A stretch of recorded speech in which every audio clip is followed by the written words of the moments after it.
Daudz sekotājiem jautā un uzdod jautājumus, ko šogad darīs Mārtiņš. Tāpēc man bija tā, ka es finišēju 17. bet man 8. vieta turpat bija sekundes priekšā tikai.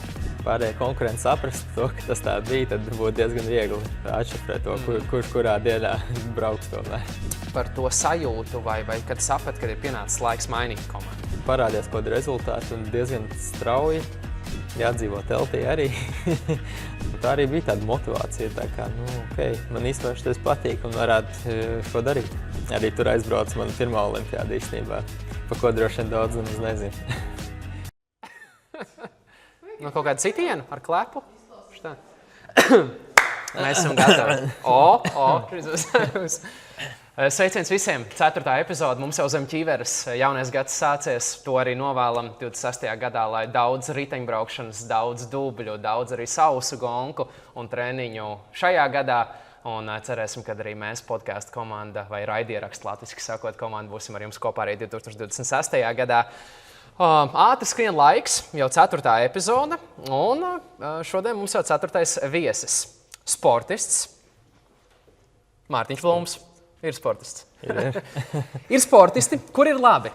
Ir tādi, kur reizēm aizsniedzas līdz virsotnēm. Un tad ir cilvēki, kur karjera ir rakstīta ar neatlaidību. Ar gadiem ilgu, klusu darbu, smagiem finišiem un spēcīgu ticību sev. Cilvēks, kurš Latvijas kalnu riteņbraukšanā ir aizvedis līdz pasaules elitei. Sportists, kurš U23 vecuma grupā kļuva par pasaules kausa kopvērtējumu uzvarētāju. 2-kārt atzīts par Latvijas gada labāko riteņbraucēju. Eiropas čempionātā 4. vieta elites konkurencē. Pasaules kausos stabils top 20 sportists. Un 2024. gadā Latvijas sporta vēsturē jauns ieraksts. Pirmo reizi Olimpiskajās spēlēs kalnu riteņbraukšanā startē Latvijas sportists Mārtiņš Blums. Debija, kurā bija ātrums, emocijas, kritiena tehnika, drāmas. Un 17. vieta pasaules spēcīgāko vidū. Ar sajūtu, ka potenciāls ir vēl lielāks. Kā viņš ir teicis, nekas nav beidzies, līdz nav sasniegta finiša līnija. Šodien zem ķīveres stāsts par ceļu no BMX, caur Cēsu mežiem līdz pasaules MTB skatuvei un olimpiskajiem aplim Parīzē. Dāmas un kungi, Mārtiņš Blums. Labdien! Kā jūties pats?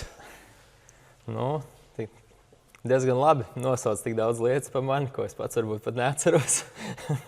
Tāpēc, jūtos labi un, labprāt parunāt šodien. Kā 26. gads iesācies?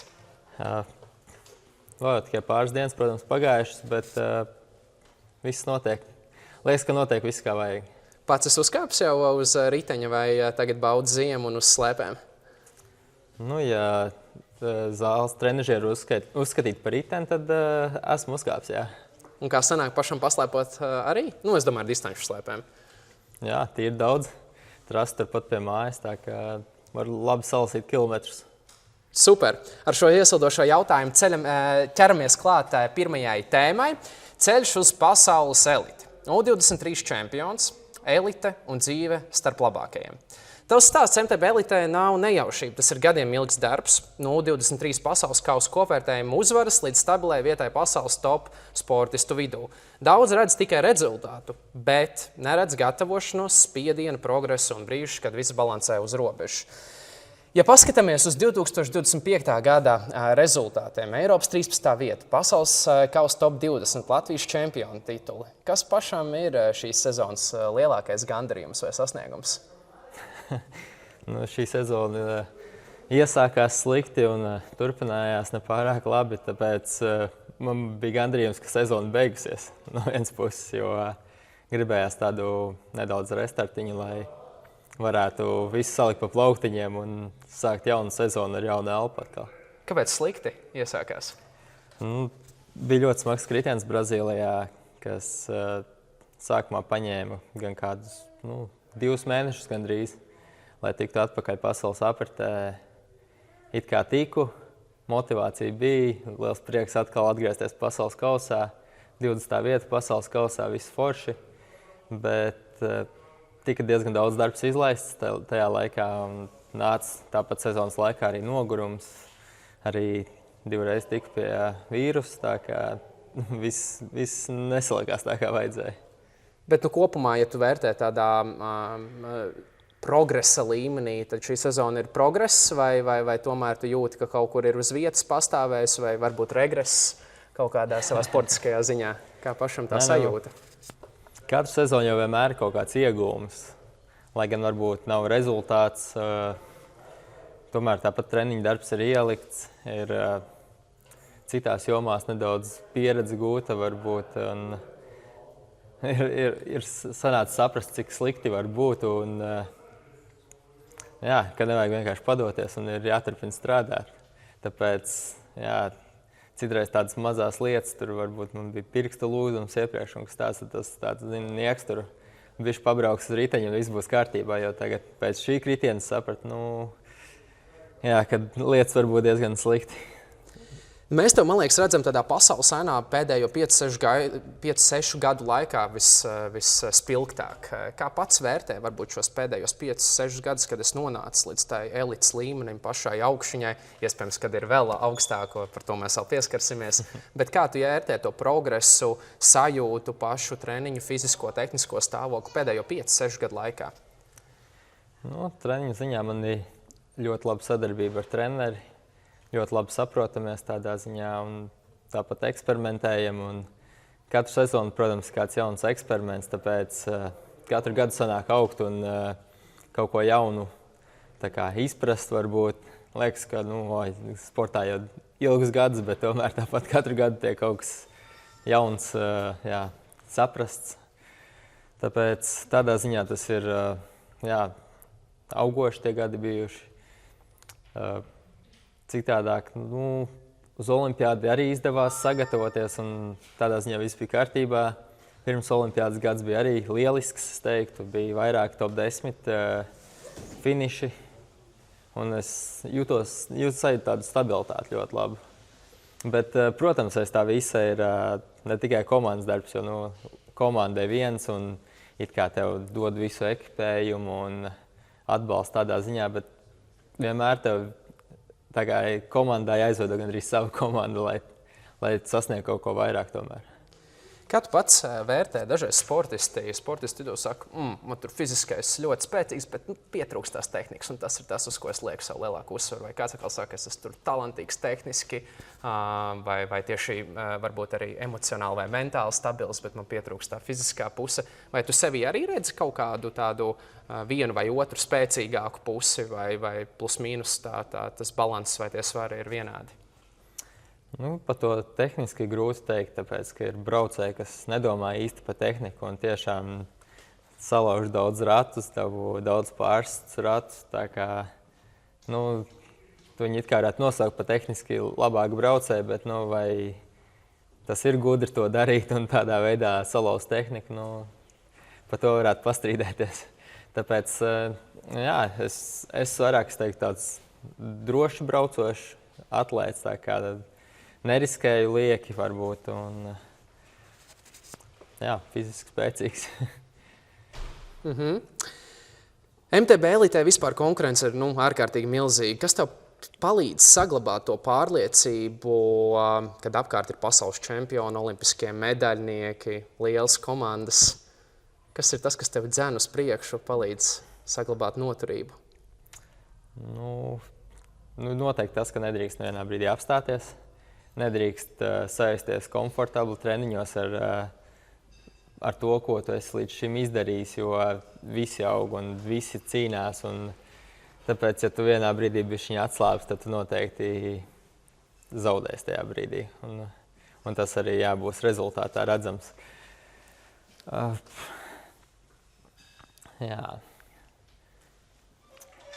Ok, ejam pie nākamā. Ja mēs paskatāmies savu vēsturē, 25. gads izgājām, bet ja mēs paejam nedaudz atpakaļ, tas jau mēs tieši aizklusēs vēl parunājām ar tevi kaut kādi 5, 6 vai pat 7 gadu atpakaļ, kad Latvijas spēcīgākais tandēms Arnis Petersons kopā ar Mārtiņu Blūmu. Tajā brīdī komanda ZZK deva jums tādu labu platformu, lai uzsāktu, teiksim tā, no amatieru gaitām jau uz profesionālajām gaitām. Un tajā brīdī likās, ka mums vienkārši nav konkurentu. Kā tu raksturotu to sadarbību ar šo savu partneri ilgu gadēju? Pat nezinu, cik gadus jums sanāca braukt kopā vienā komandā. Diezgan. Jā, bet vai tā bija vienkārši komandu sadarbība, vai tā bija arī vai vienkārši draudzīgs tandēms, vai arī kaut kāda savu veidu iekšējā konkurence jūsu starpā? Nu, jā, mēs bijām labi draugi. Jau BMX laikā, kad braucām, tad Montebekos tas viss turpinājās. Spējām labi sastrādāties. Ļoti liela nozīme bija tajā, ka Arnis man bija treniņu partners. Un tomēr tā iekšējā konkurence jau ir kaut kāda, ka tu gribi būt labāks nekā ir otrs. Un arī noteikti viņam tas pats bija, ka viņš gribēja būt labāks. Un tas mūs droši vien tādā veidā dzina uz priekšu. Tāpēc tas, kas bija sacensībās, braucēji, ko mums bija jāsacenšās, tas bija tāds mazākais. Jo diezgan pārliecināti bijām vienmēr par savām spējām, tāpēc tās vietas vienkārši dalījām. Un kā bija tajā brīdī, kad jūsu ceļš šķīrās? Kas tā bija tāda apstākļu sakritība, tavuprāt, vai tu biji labāks tajā brīdī? Kā tu vērtē, un kā jūsu attiecības tajā brīdī arī pamainījās, varbūt, tad, kad beidzās jūsu tandēms? Nu, īsti jau apstākļu sakritība tā nebija. Tomēr bija sasniegti augsti rezultāti un bija jāiet uz priekšu, jo ir kaut kāds līmenis, līdz kuram komanda var palīdzēt, un tad ir jāmeklē lielāka komanda, un tas viss atmosfēra nopietnāk ap sevi. Tāpēc, kaut kad tam laikam bija jāpienāk, un, protams, būtu forši, ja mēs abi divi būtu kopā aizgājuši tālāk un braukuši, un tā konkurence saglabājusies mums savā starpā arī, lai mēs būtu turpmāk arī sparinga partneri vēl. Vēl projām kopā uzbraucat arī kādā brīdī? Sanāca vienā sebā uzbraukt kopā, bija Latvijas čempionāts, Smiltenē, tur mēs abi piedalījāmies. Cik jau gadus jūs jau vairs nebraucat kopā? No 2017. 18. gadā vēl startējām Latvijas čempionātā kopā. Pa 19 gadus. Tu jau 8 gadi. Neatceros. Jau 8 gadi. Jā, ilgs laiks pagājis. Un vēl pēdējais, esot pie vēstures ar Arni kopā un ZZK komandu, jūs tajās sacensībās bieži vien izdomājāt, šīs sacensības Arnim, šīs sacensības Mārtiņam. Vai to jūs bieži sadalījāt, vai tomēr braucāt un kurš labāk jūtās? Kā bija? Tad jāpaņem atpakaļ, jāpastās rezultāti, bet man liekas, ka bija tā, ka viens sacensības, viens otrs. Un ja pārējie konkurenti saprastu to, ka tas tā bija, tad būtu diezgan viegli atšifrēt to, kurš kurā dienā brauks tomēr. Un kā bija, vai tāds mazais varbūt vēlme vai kaut kādā brīdī arī braukt kopā elitē, pasaulē, varbūt vienā komandā? Mums tas tandēms labi bija izveidojies, vai tas nebija? Tas bija tāds, mēs paliekam Latvijā un tajā brīdī, kurš labākus rezultātus uzstāda, tas arī dodās tālāk. Nē, tāds gluži nebija. Vienkārši nebija tāda īsta pieredze komandām, kāda tā sistēma notiek un kā notiek tā pāriešana uz citām komandām. Ja startēt Latvijā komandā tas viens, bet startēt ārzemju komandā tas kaut kas cits. Un nav tā, ka cilvēki nāk pie tevis un jautā tur kaut ko pa komandu, tur vai negrib startēt zem kāda brenda, tad ir Mountainbikos tā, ka ja tu ej un runā un tev ir kaut kādi kontakti, tad tu iespējams arī kaut kur tiksi. Ja nav tas, tad vari turpināt braukt tur, kur tu esi. Pieskaroties vēl vienai tēmai, kas mums ir vēsturē, olimpiskā debija Parīzē. Pirmais latvietis MTB olimpiskajās spēlēs, 2024. gads, vēsturisks brīdis Latvijas sportam. Pirmo reizi startēs sportists tieši MTB XCO disciplīnā no Latvijas olimpiskajās spēlēs. Tu ne tikai piedalījies, tu cīnījies par top 20. Neskatoties uz ķibeli ar ķēdi un kritienu, rezultātā 17. vieta. Bet ar sajūtu, ka tur bija rezerve vēl vairāk, taviem vārdiem sakot. Jā. Kā pats vērtē šo te sniegumu? Manuprāt, jau pirmā uzvara bija nokļūt līdz turienei. Jo tomēr es pasaules kausā guvu traumu, salauzu pirkstu. Un tad tas lūdzums arī bija tāds, ka vai nu taisīt operāciju, vai netaisīt, vai viss būs labi, vai nebūs. Pirksti kopā jātina braucot. bija tā, ka Latvijas čempionāts bija pirmā reize, kad es biju nobraucis no šosejas vispār ar riteni, jo līdz tam es biju trenējies tikai šosejas. Iesāku nometni Francijā ar braucot ar vienu roku, lai tur nebūtu nekādi satricinājumi, nekas tāds pirkstam. Tad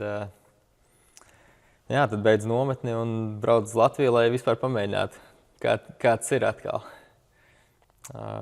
Uzlīja lietas ogrē, tā kārtīgi uzlīja lietas, tad dubļu gonka sanāca, ko es arī īsti nevēlējos pie šiem apstākļiem.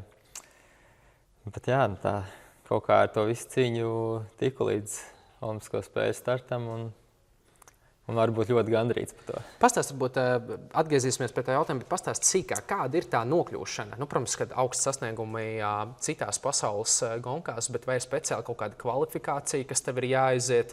Kāda ir tas tieši ceļš līdz, lai tu debitētu vai startētu Olimpiskajās spēlēs? Jā, mums pat cik Latvija nespēja izcīnīt vietu ar punktiem, jeb pēc ranga valstu izcīnīt vietu. Tad ir 2 vietas, kas tiek izcīnītas pēc rezultātu pasaules čempionātā. Un tas notiek gadu pirms Olimpiskajām spēlēm, kad tiek izcīnītas šīs 2 vietas. Tātad man tas bija Glazgovā, kuras izcīnīju 11. vietu un kvalificējos kā pirmais no tām 2 vietām piešķirtajām. Tāpēc tajā brīdī es jau sapratu, ka viss ir kārtībā, es tur esmu. Lai gan, apsveicu visi vēlāk, un tas viss paziņojums nāk vēlāk, bet tad tajā brīdī es sapratu, ka viss ir kārtībā. Ko pašam nozīmē šāds fakts, ka tu zini, es startēšu Olimpiskajās spēlēs un būšu pirmais? Es domāju, lieliski, jo tā iespēja tikai viena. Nedomāju, 3 gadu laikā to jābūt formā uz vienu konkrētu dienu, uz pusotru stundu, un visam ir jānotiek ideāli, lai tur tiktu. Un tad, sanāca labi gatavoties, un es biju ļoti spēcīgs Glazgovā. Es domāju, ka bija arī iespējams ko vairāk izcīnīt arī tur, ir īpaši saīsinātajās sacensībās. Pastāst sīkāk par to pašu Olimpisko spēļu braucienu, to 17. vietu. Tu esi vairākās jau intervijās teicis, ka šķiet, ka bija rezerve, ka varēja vēl labāk, bet 17. vieta arī ārkārtīgi augsts tomēr uz pasaules līmeni, top 20. Kā pats vērtē, vai jūties, vai šķita? Tāds vēl joprojām rūgts moments diezgan. Bet man starts varbūt nepadevās tik labs, bet sacensību gaitā 2 reizes nokrita ķēdi un tieši vienā un tajā pašā vietā.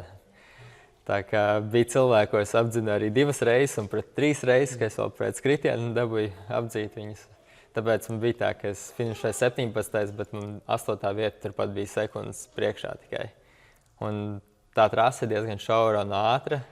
Es kā biju piebraucis pie tās grupas jau visas lielās, bet vienkārši nebija laika vairs neko izdarīt. Un tāpēc nācās samierināties 17. vieta. Ja tā būtu bijusi 8. Tad es droši vien būtu citās domās par šo pasākumu.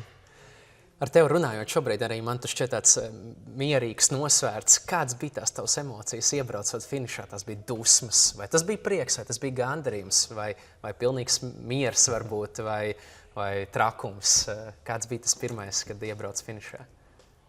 Vai varbūt vēlāk tās emocijas? Nē, tā bija noteikti liela vilšanās un pirmās domas jau par nākošo olimpiādi. Tāpēc, es tikai varēju domāt, kuras varēju finišēt, bet par to jau vairs nav vērts domāt, jo viss ir beidzies un jāsāk nākošais ceļš. Ejam pie nākamā. 28. gada olimpiāda Londonā. Losandželosā, piedod, Losandželosā. Kāda ir tava mērķa šim startam un vai plāno startēt? Plānā būtu nobraukt vēl šīs olimpiskās spēles un tad varētu, varbūt riteņbraukšanu likt pie malas, jo tas tāds nozīmīgs notikums, ar ko varētu nobeigt varbūt savu karjeru arī. Ar 10. Grūti jau teikt, var jau būt, ka brauktu vēl Latvijā un var jau būt, ka brauktu vēl, citas disciplīnas, bet tādu profesionālo sportistu karjeru domājot, vai ne? Pēc tam? Nē, es domāju, tajā 28. gadā noslēdzot profesionālo, bet mums jau ir tur redz Latvijā tik daudz amatieri, kur ir nosacīti profesionāli trenējās, bet tikai nesaņem par to atalgojumu kaut kādu vai atlīdzību. Nu, savā ziņā jā, savā ziņā nē.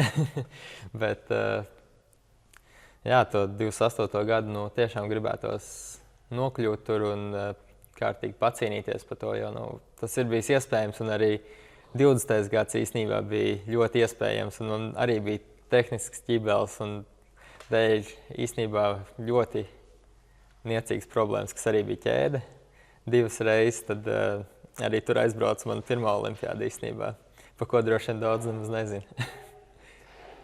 Kā tev liekas uz to 28. gadu? Vai tev ir kaut kāda konkurence, vai redzi, ka kāds no jauniem sportistiem varētu sagādāt tev konkurenci 28. gada Losandželosā? Domāju par Latvijas jaunajiem sportistiem. Es ceru, ka būs. Ir jaunie tāpat sportisti aug un gribētos redzēt viņus biežāk starptautiskās sacensībās, lai tā pieredze arī aug, jo tu nevari izdomāt gadu pirms varbūt, es tagad gatavošos olimpiādē vai darīšu visu. Tad tā pieredze tomēr jāvāc gadiem un tas nenotiek momentā. Arī man kā es pievienojos komandai, man likās, profesionāla komanda, viss forši vai ne, bet tev pat jāatrod savu vietu tajā komandā. Un tas tāpat prasa tur 2 gadus bezmaz, vai ka tu jūties komfortabli, zini, kā tik galā visām problēmām, kas ir, lai viss būtu kārtībā un varētu tiešām startēt. Ja mēs piemetam nedaudz spicy garšvieliņu, kurš tev liekas tāds perspektīvākais jaunais braucējs, kurš tev varētu sagādāt tādu labu konkurenci, vai šobrīd arī kaut kur sparingojot, varbūt trenējoties, braucot kopā kādas sacensības redzi, šim ir perspektīva? Vai šobrīd nav tāda? Perspektīva, jā, man būtu jāredz, kāds cilvēks ikdienā darbojās un kā strādā, jo viens jau ir tas, kas notiek trasē, bet jāredz tas, kas notiek aiz tā visa vēl, jo tomēr ir visas sēšanas, gulēšanas režīmi kaut kādi. Visam nedaudz jābūt, tāpēc ir mums jaunie, protams, ir celtāns, ir pivors, tā kā kaut kas ir, kaut kas seko. Es neesmu īsti braucis tik daudz Latvijas sacensību, lai zinātu, kā tas ir un kādi viņi savā starpā ir. Tāpēc, jā, es vienkārši gribētu redzēt vairāk starptautiski to visu. Pastāst nedaudz arī par to ārpus sporta. Mēs vēl tādā ikdienē pieskarsimies, bet ir olimpisko spēļu kontekstā. Ciematiņā, kas notiek ārpus trases, kāda ir atmosfēra, kādas ir sajūtas būt daļai no visa šī lielā pasākuma. Kāds ir viens, un mēs tikai redzam to televizoru ekrānos, kur tu startē un brauc kopā ar pārējiem. Bet kāds ir tas viss apkārt? Es uz olimpiādu neaizbraucu mērķi, lai es izbaudītu ciematiņu. Un lai es tur pāēstu visu, ko tur dod, un tādā veidā izbaudītu ciematu. Jā. Es dzīvoju ārpus ciemata. Es dzīvoju tuvāk trasei, es uz ciematu atbraucu pāris reizes, varbūt vienkārši vakariņās atbraucu, lai vispār pie fizioterapeitiem aizietu, un pārējais laiks man bija viss ārpus ciematiņa. Tāpēc man tā pieredze varbūt tāda, varbūt gluži to olimpisko garšu tādu es nedabūju, bet es gāju pēc rezultātus turien. Tas noteikti arī to pierāda, un droši vien, kad ir jāizvēlās kaut kādā brīdī. Bet kas bija tāds vispārsteidzošākais, ko pieredzēji esot tur tajā atmosfērā, kas varbūt likās tāds neloģisks vai tieši ārkārtīgi loģisks? Viens ir redzēt, kā cilvēki aizbraucot uz olimpiādi.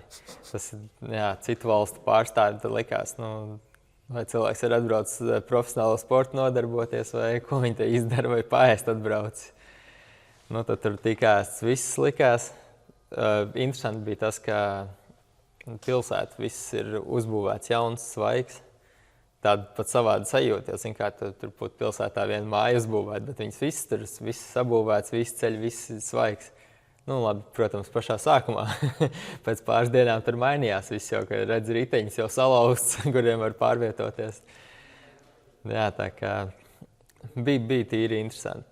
Es droši vien daudz ko arī no tā neizbaudīju, nemaz nezinu, kas tur tajā ciematā noteikti bija. Tur jau droši vien pārējiem komandas stafam būtu jājautā, kas notiek ciematā. Jā, noteikti. Ok, ejam pie nākamās tēmas, kas mums arī daudziem skatītājiem ir interesanta. Komandas maiņa, profesionālais sports un dzīve starp sacensībām. Šogad tu pārstāvi KMC vai KMC Racing Team, vienu no spēcīgākajām MTB komandām pasaulē. komandas maiņa elitē nav tikai loģistikas jautājums, tā ir jauna vide, jauni cilvēki, jauna dinamika. Bet sākumā vēl, kā tu raksturotu KMC vai KMC vai KMC, kā tu izrunā viņu precīzi racing team profesionālo vidi, cik ilgi un kas tev tur ir iedvesmo vai motivē visvairāk? Tas ir kā man ir gājis komandā līdz šim. Jā. Nu, un cik ilgi tu esi komandā? Komandā es esmu no 2018. gada. Tā kā gana ilgi biju komandā un, protams, ir kaut kāds brīdis, kurā pat būtu bijis patīkami pamainīt komandu, jo, nu, tad tā kā būt tajā komandai beigās tā kā tāda rutīnera un tev dažreiz varbūt nolaižās rokas kaut kādām lietām, ka tu redzi, ka komanda neiespringst uz to, ko īsti vajadzētu. Individuāli, tu, protams, redzi kaut ko daudz vairāk, kur tu gribētu kaut kur pieslēgties, ko tu gribētu pamainīt. Un, lai pats to pamainītu komandā, tas ir ļoti grūti. Man arī bija daudz idejas un pagāja gadi līdz kaut kas mainījās. Un tiešām es jūtu, ka komandas struktūra mainās un paliek profesionālāk, jo tas sākums. Ja fizioterapeiti gatavo ēst un taisa tāpat laikā masāžas, komandas boss ir kaut kur trasē, un tad, kad tev vajag, tad viņi tur nav nemaz. Tas viss tāds bija haotiski, vairāk bija sākumā. Tad pēdējie 2 gadi jau bija tādi profesionālāki, es teiktu. Bet tad, kad tu pievienojies komandai, tad viņi bija pavisam jauna komanda, vai viņi jau bija ar pieredzi kaut kādu un mēģināja izsisties augstākā elitē? Nē, komandai jau bija pieredze, tur jau laika gaitā vienkārši bija mainījušies sponsori un zem citiem nosaukumiem bijusi komanda, bet komandas bossam viņa jau ir 25 gadus laikam. Tā ka komanda ir viena no, es teiktu, ilgāk pastāvošajām komandām. Un cik liels ir tas šobrīd, varbūt, un arī, ja tu vari salīdzināt ar to, tad, kad tu pievienojies, kā viņi ir attīstījusies, cik liela ir tā komanda, ko viņa sastāv, kas jūs komandā ir iekšienē? Gribu, lai es cilvēks nosauc. No vārdi tur jāsauc, bet aptuveni tur, nezinu, fizioterapeiti, gatavotāji, tur personīgie, tur konsultanti, psihoterapeiti, vai kaut kas tāds ir, to, ko es dzirdējuši esam citos sportos arī. Sāksim ar to, ka ir 6-7 braucēji, pa gadiem bijuši. Varbūt pat ir 8 bijuši. Tad ir mehāniķi, 2-3, ir fizioterapeiti. Īstenībā fizioterapeiti vairāk tur pat 5, bet viņi vienkārši mainās visu laiku uz katrām sacensībām, jo viņiem ir paralēli darbs vēl, savas prakses un kaut kas tāds. Tad ar mums kopā vienmēr ir 2, lielāko daļu 2. Tad ir fūras šofers. Tad ir sociālo mediju cilvēks, ir komandas boss un viņam sieva. Es nezinu, kurš no viņiem īsti boss un kurš skatās tā kā menedžeris, bet viņi abi tā kā... Arī labi. Abi kā boss, abi kā menedžeri. Arī labi. Kā ir, vai ir arī tagad ļoti daudz pēdējos gados nāk iekšā tā psiholoģiskā noturība, vai pie tā arī komandā tiek strādāts un tiek piesaistīti arī kaut kādi psihologi vai psihoterapeiti, kas palīdz tīri to mentālo stabilitāti noturēt? Nē, komandā tā mums individuāli nav nekas tāds, lai mēs kaut ko izmantotu. Ir bijis uzturs speciālists komandā, kas it kā bija no viena no sponsoriem, kas pievienojās. Bet arī tas tāds diezgan virspusējs tas viss ir. Šosejā, protams, ir daudz profesionālāk. Ja tu pats iespringsti, tad tas ir. Ja tu neiespringsti, tad kādreiz kaut ko pasaka vai iedod tev varbūt virzienu, ko tev vajadzētu darīt. Bet tā, psihologs, piemēram, esmu izmantojis Olimpiskajā vienībā. No turienes arī, arī liels atbalsts. Tāpat arī fizioterapeiti sanāk izmantot. Viss uzturs no turienes arī nāk, tā ka tur daudz lietas nāk no Olimpiskās vienības arī. Tā komanda, es saku, tas tāds no pirmā acu uzmetiena tāds liels skats liekas, wow, tur komanda, tur fūre un viss ir, bet tās lietas īstenībā nav vienmēr tik skaistas, kā viņas izskatās, un tas ir visās komandās. Vai interesanti, ka tu to pastāsti, jo kādam tieši tā var likties, tur, fūre, rīčuki, profesionāla komanda, tur viss nodrošināts, bet es domāju, ka tieši iedod cilvēkiem tādu reālo skatu. Paldies noteikti Latvijas Olimpiskajai vienībai, kas tev atbalsta ikdienā arī un palīdz. Kā ir vēl nepieminēja, jums treneris arī ir atsevišķi komandā, vai katrs pats par sevi domā stratēģijas, kā sāk doties sacensībās vai kādās? Katram ir individuāli treneris. Es domāju, ka ir komandas, kur ir kopējs treneris, tā kā komandai Kanondelā noteikti tā ir. Par citām komandām es īsti nezinu. Liekas vairāk individuāli, bet ir komandas vienkārši, kur ir tāds sporta performances cilvēks, kas nedaudz visu savāc kopā, redz, kas kā izskatās un var dot kādu informāciju vienkārši tālāk. Tīri noderīgi, jo treneris vienmēr neatbrauks sacensībām noskatīties tur katrā valstī, kur mēs tur atrodamies. Bet jā, tāds cilvēks, kas no malas, viņš laika komandu katrā sacensībās, tad viņš tiešām var dot kaut ko vērtīgu, kādu vērtīgu informāciju.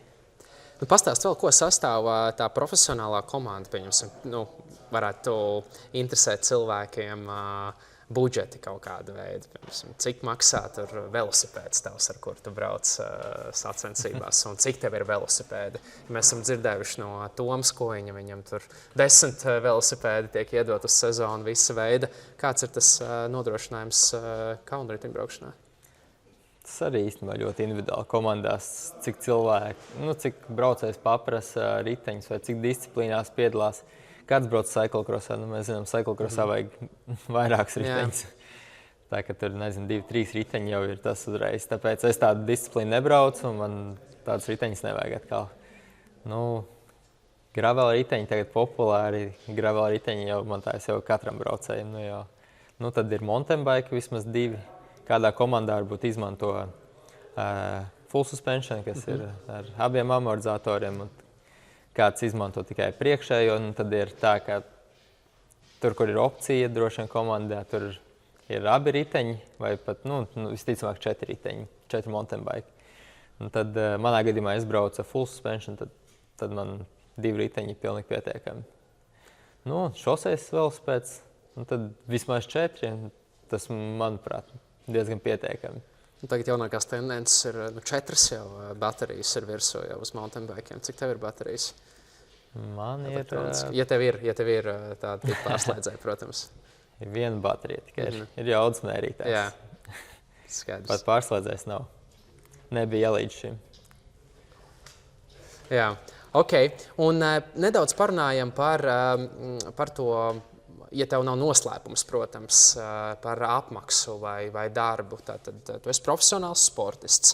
Vai tā nosekšana tev spēj sekt pilnībā ikdienu, vai tu strādā kaut ko paralēli? Es zinu, ir sportisti, kas iesaistās paralēli jauniešu kaut kādās komandās, tajā pašā kluba ietvaros, vai trenē, vai kā citādi, vai strādā sponsoru uzņēmumos, kas ir ierasta prakse.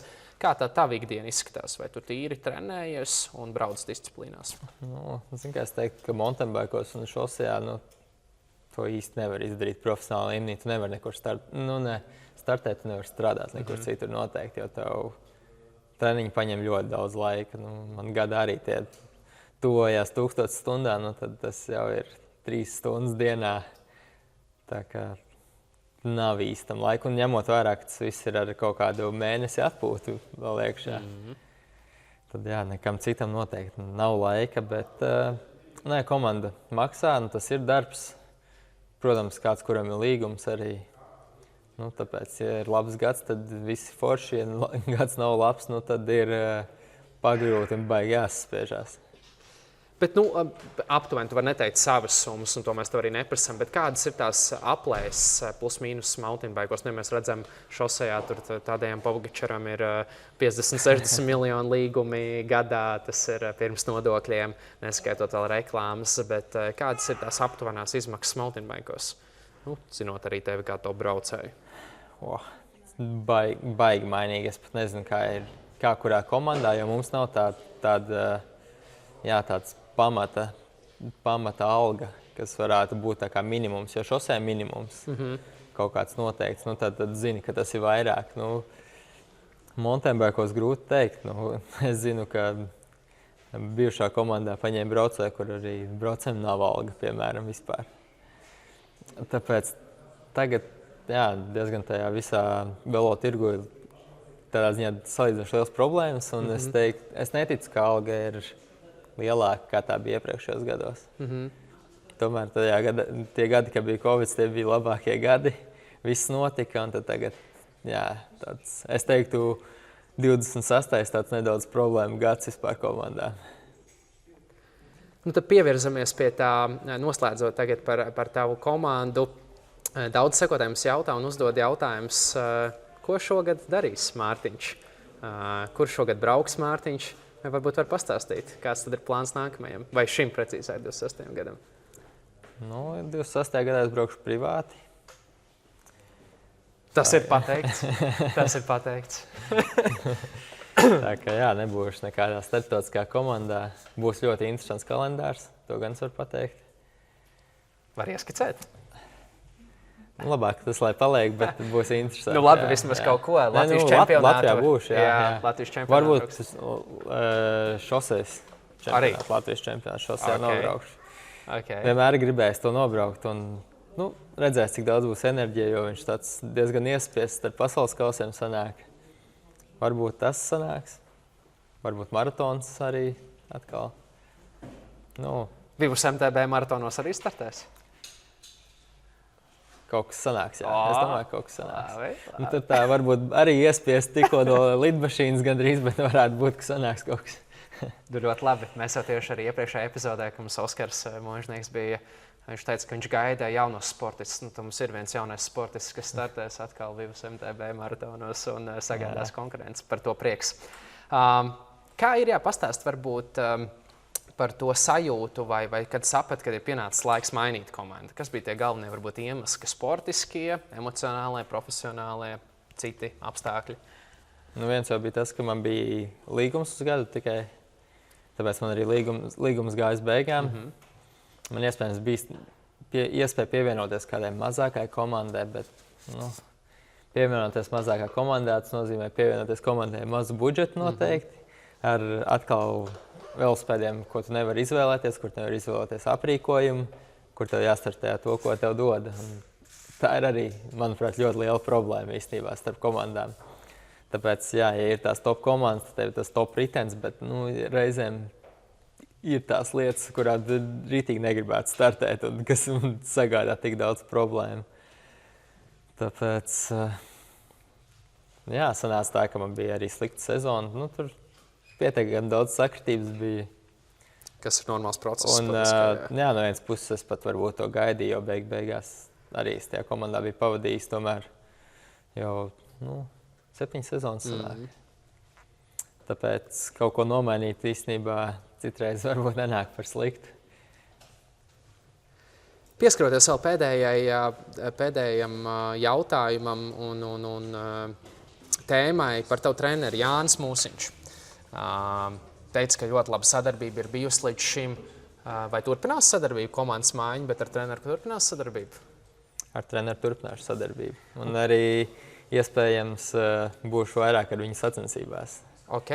Vai var pastāstīt, kas ir tās lietas, kuras tieši viņš tavā sagatavošanā varbūt ir pamainījis nedaudz pēdējo gadu laikā, vai tagad, kad individuāli startēs, jums ir kaut kādas citi plāni saistībā uz treniņu procesu, vai viss saglabās, tā kā ir bijis pēdējos gadus?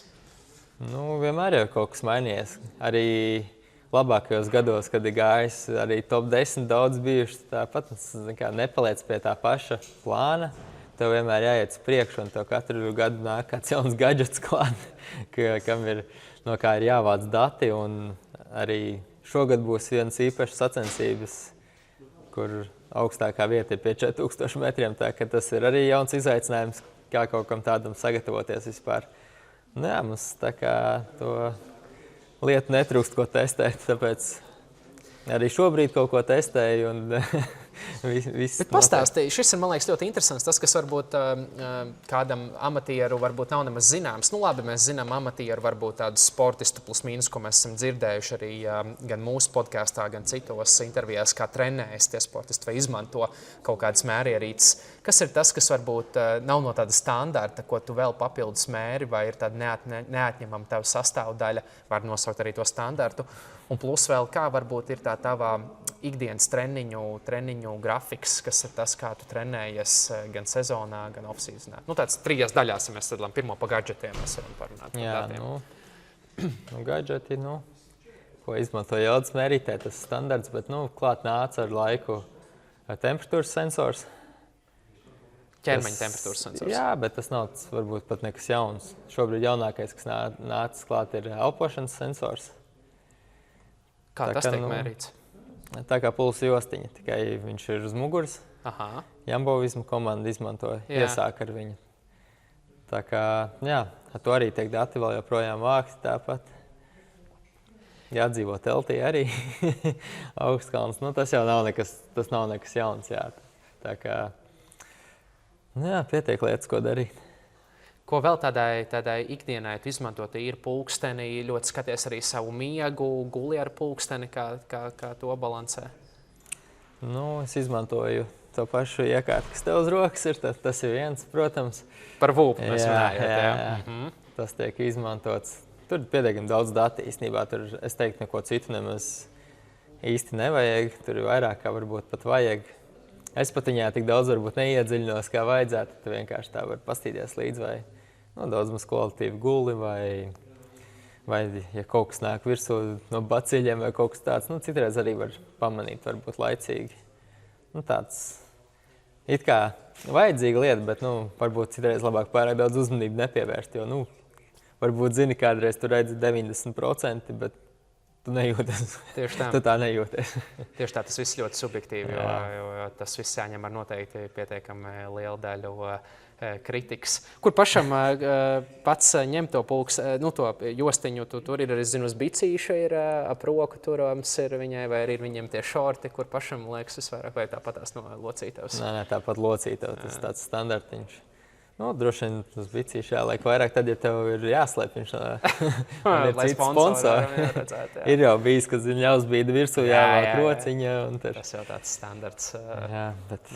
Cik tev pasaka, ja vulpa izmanto, viņam tur ir tas tavs sport age, viņam parāda, cik tev ir gadi un cik viņš tev parāda. Es jaunāks nekā, tas vulpa age tev ir mazāks nekā tev realitātē ir?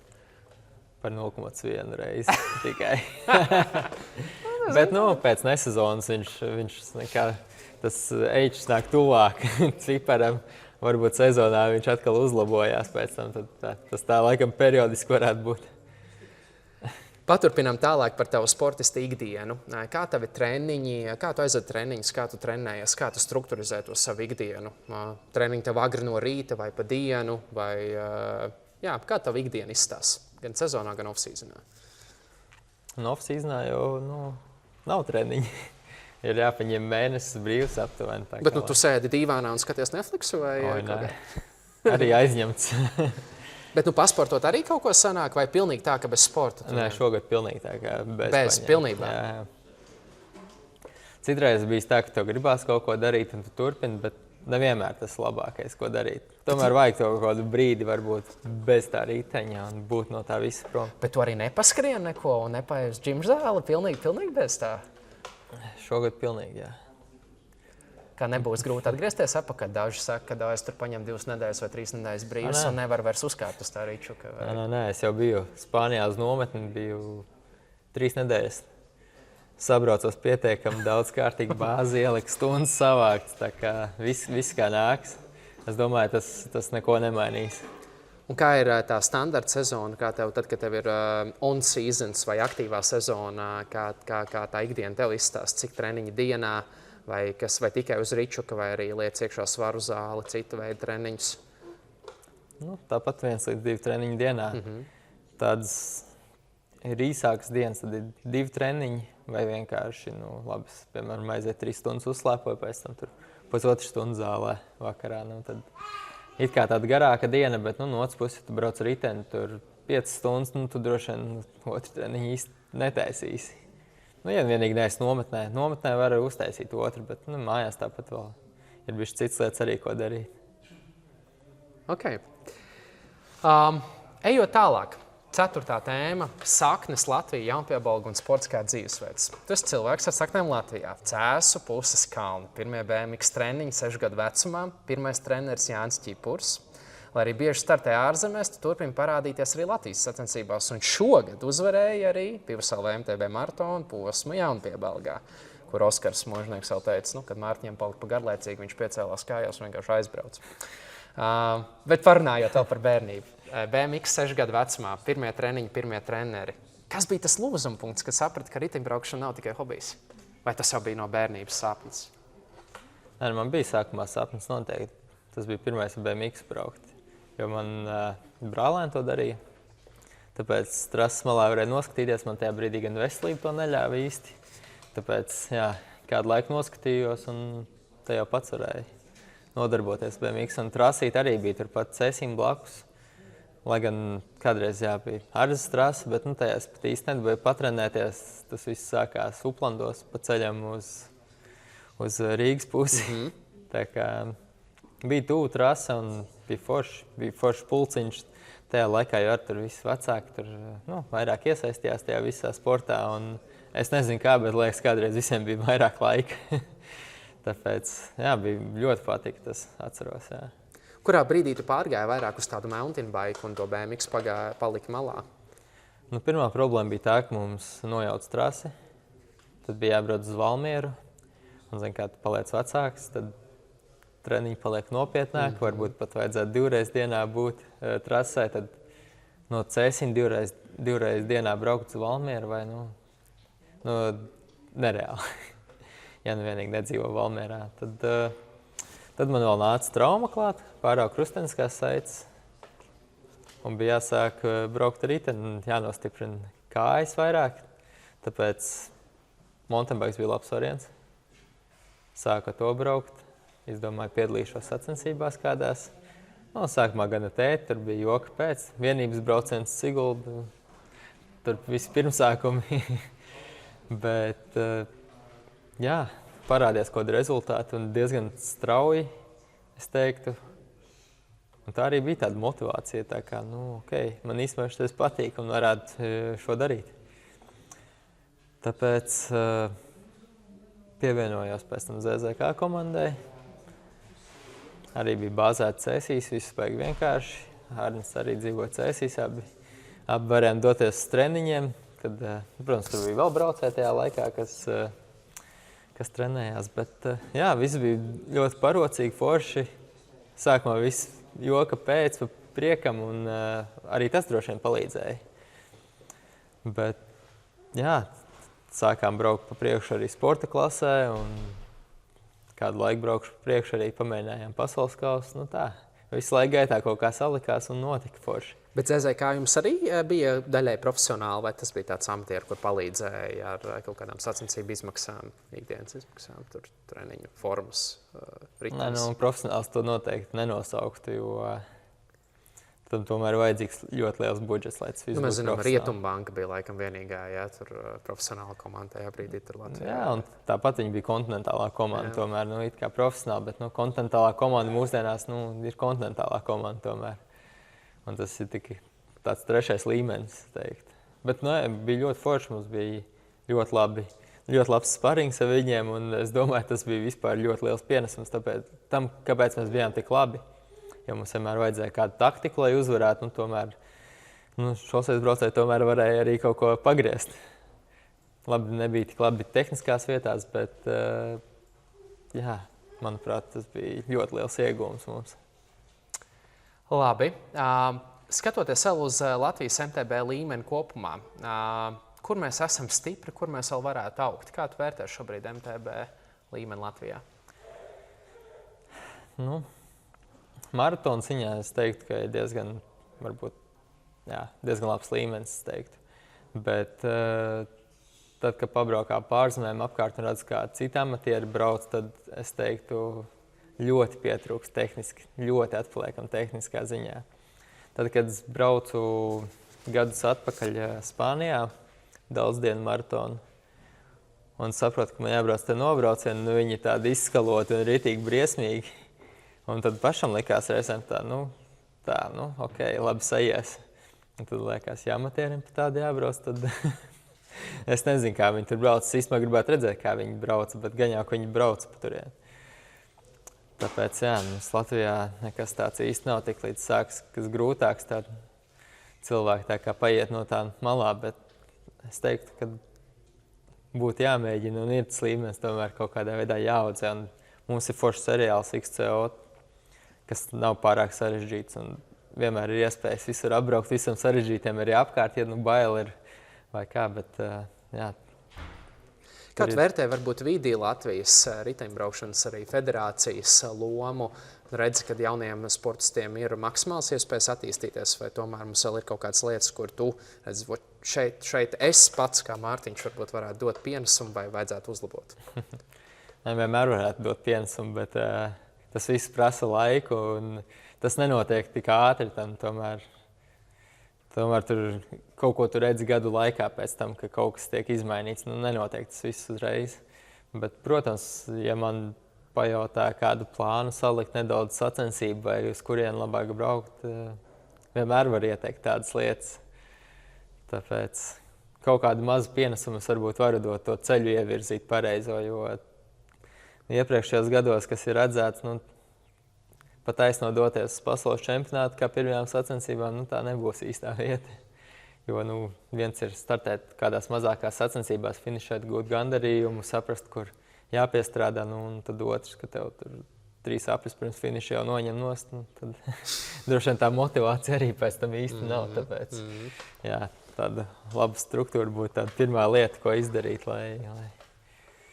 lai virzītu uz priekšu kaut ko. Ejot jau noslēgumā, ko tu pats vēl neesi izdarījis, bet ļoti gribētu savā karjerā? Vai tas ir rezultāts, sezona, sajūta? Es gribētu noteikti labu rezultātu Olimpiskajās spēlēs, kas to mēs turam īšas. Ceru, ka sekos un, protams, darīšu visu, lai tā būtu, bet ir arī, gravel disciplīna, ko es ļoti gribu pabraukt un tā kārtīgi pabraukt, tāpēc, redzēsim, kas kā būs. Tu jau man palīdzi, tu man ļoti palīdzi, iemetam uzreiz iekšā gravel čempionāts, Latvijas gravel čempionāts, piedalīsies? Nē. Okay, labi. Būs tikai gravel weekends. Tas bija mans otrais jautājums, vai būs gravel weekends. Tāpēc, ka pasaules sērija tagad ir, un, labi, tas tur tā var būt, bet ir labs pasākums, ļoti labs pasākums. Sveiciens atkal Kārlim. Jā. Bet forši, par to liels prieks, kad arī tādas sacensības attīstās Latvijā. Pēdējais no mums, mūsu jautājumi, mēs vēl pārvirzīsimies pie skatītāju vai klausītāju jautājumiem, bet ja tu šodien varētu dot vienu padomu jaunajiem sportistiem Latvijā, kurš sapņo par eliti, kāds tas būtu? Grūti varētu iedot vairākas padomas. Labi, 2 pieņemsim, bet tāds. Noteikti ir vērts padomāt par treneri, par labu treneri. Un, es saprotu, kā sporta skolās vai kur vecāki iebīda bērnus vienkārši iedod trenēt, nezinot, kas notiks un ko sagaidīt, bet tiešām vajag labu treneri. Protams, ir jāsako ļoti līdz veselībai, lai nav visādas problēmas, jo pēdējā laikā ļoti daudz visādi gadījumu sportā bijuši, tāpēc tā veselība tomēr ļoti svarīga ir. Tā neaizlaist vienkārši trenēties un viss būs kārtībā, bet tomēr arī iet tādas pārbaudas, aiziet tur Olimpiskajā vienībā uztaisīt sirdi pārbaudīt, tiešām, lai viss no pamatiem ir kārtībā. Noteikti trenēties vieglatlētiku. Tas tāds visam pamats, kas man arī ir kādreiz ļoti palīdzējis. Jā. Tālāk jau viss, ja ir rezultāts un tad jau galvenais atrast to pareizo ceļu tālāk. Jaunais klausītāji klausies un noteikti ņem vērā to, ko saka pieredzējis elites sportists. Es domāju, ka ar šo mēs arī noslēdzam tos mūsu, bet mums ir diezgan vēl vairāki klausītāji jautājumi, kur mēģinām diezgan īsi atbildēt uz viņiem, bet tomēr paejam cauri. Kā mainījās tavi uzskati par profesionālu riteņbraukšanu, kopš pievienojies savai profesionālajai komandai KMC Redlī? Tas, ka profesionālā komandā tev jābrauc ar to, ko tev dod, nevienmēr tev tas patiks. Un es pat teiktu, ka man bija jāsaka braukt ar tādu nopietnu līmeni zemāku riteni, nekā es biju braucis līdz tam. Tāpēc, jāizbauda tas, ka tu vari izvēlēties savu braucamu. Tas arī svarīgi. Ejam tālāk. Vai ir bijušas domas startēt kādās prestižās pāru MTB sacensībās ar Oskaru Muižnieku? Līdz šim nav bijis doma, bet es jau esmu startējis līdz šim arī prestižās, tā kā kaut kas jau ir kabatā, bet būtu interesanti. Nezinu, kā būtu ar Oskaru daudzdienā. Zinu, kā ir braukt vienu dienu ar viņu. Kā būtu daudz, nezinu. Viss vēl izdarāms. Oskars arī vēl mums epizodē iepriekšējā teica, ka labprāt vēl visu kaut kur uzbraukt. Kas zina? Vajag labu sponsoru, jo droši vien prestižās jau būs uzreiz K-Pepix vai kaut kāda Brazīlija vai kaut kas tāds. Protams. Spilgtākā atmiņa no taviem riteņbraukšanas pirmsākumiem? Skatītājs jautā. Ļoti atceros vienās sacensībās Jūrmalā tā labi nokritu un dabūju braukt. Tas nokritu kaut kādā 2. kilometrā, dabūju pēc kaut kādas 40 pāri kilometrus braukt ar salocītu bremžu rotoru stūru šķērsām. Ar MTB? Jā. Ak, Dievs. Un tad vēl bija, es atceros, tās sacensības bija tādā kārtīgā Lietuvā, ka likās varētu ar ūdens brillēm arī braukt, jo bija pa peļķiem jābrauc pa visu.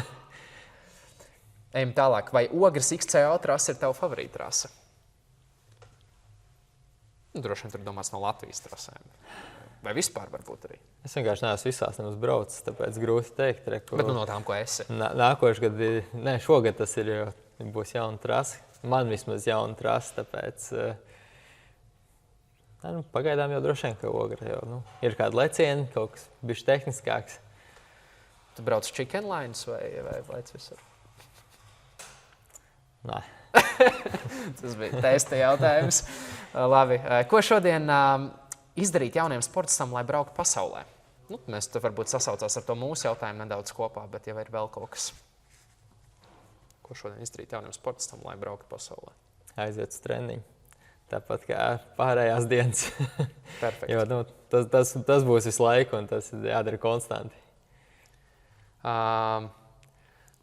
Tavs papildinājums arī iepriekš teiktiem, vai esi jūtis, ka sponsoru dotais velo ir jūtams šķērslis augstākiem rezultātiem?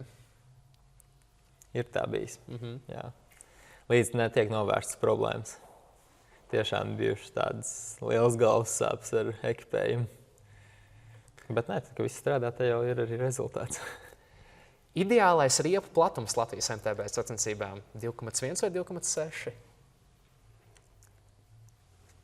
2,4. Labi. Okay. Nākamais labākais bike upgrade pēc karbona diskiem un ātrām riepām. Ja mēs ņemam droši vien, ka ir alumīnija. Kājām vajag upgrade. Lūdzu. Bet diski jau nevienmēr dos to pienesumu. Ir daudz citas lietas, ko var samainīt arī ritmi. Galvenais jau, es teiktu, vispār riepas. Uz maratoniem diski neko daudz nedos. Tāpēc, ka viņi var būt smagāki, bet tas kaut kas ripo. Nav daudz jāpātrinās Latvijā. Krosā, es teiktu, tas ir ļoti svarīgi. Tiklīdz tā jāpātrinās vairāk no 0, tad tas ir liela starpība. Vai mēs brauksim ar 32 colu, tas droši vien ar velo? Un, ja tavuprāt brauksim, tad kad un vai dēļ tās trases paliks vēl tehniskāks? Es domāju, ka tehniskāks nepaliks. Sāksim ar to, ka liekas, ka katru gadu paliek viņas vien vieglākas, ka tas viss grūtākais pat gandrīz bijis uz 26 colu riteņiem. Bet ar 32 colu riteņiem mēs noteikti brauksim, un tādi jau ir. Un ir gandrīz katram brendam jau tāds. To jautās starp citu tavs treneris Jānis Mūrs. Jā. Pats arī jau brauc un es pamēģināju? Nē, es pamēģināju, bet vispār bija iespēja pamēģināt, tikai neizmantoju to. Esmu redzējis trasē, kā braucat ar riteņiem, bet grūti teikt, vai tas būs, ja runājam par priekšrocību, būs grūti teikt, vai tā ir priekšrocība kaut kādās tehniskās vietās, jā, bet jāsaprot tas, ka ģeometrija mainās nedaudz. Būs jābūt īsākam plauktiņam, piemēram, es nesaprotu, kāds darbosies uz S izmēra rāmjiem. Ritens arī paliek smagāks, tā jau fūlīši daži, ir uz 11 kg, ja meitenē 50 kg jābrauc ar riteni, kuram ir 11 jau, un tad tas varbūt ritens būs 12, tad tas procentuāli ļoti liela starpība. Tāpēc es domāju, tā būs vienkārši brīva izvēle, braukt vai nē. Pat cik jābrauc kalnos arī, tas nav nekāds pienesums.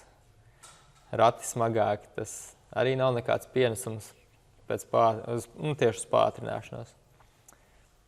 Maratonos, jā. Tur varētu. Jā.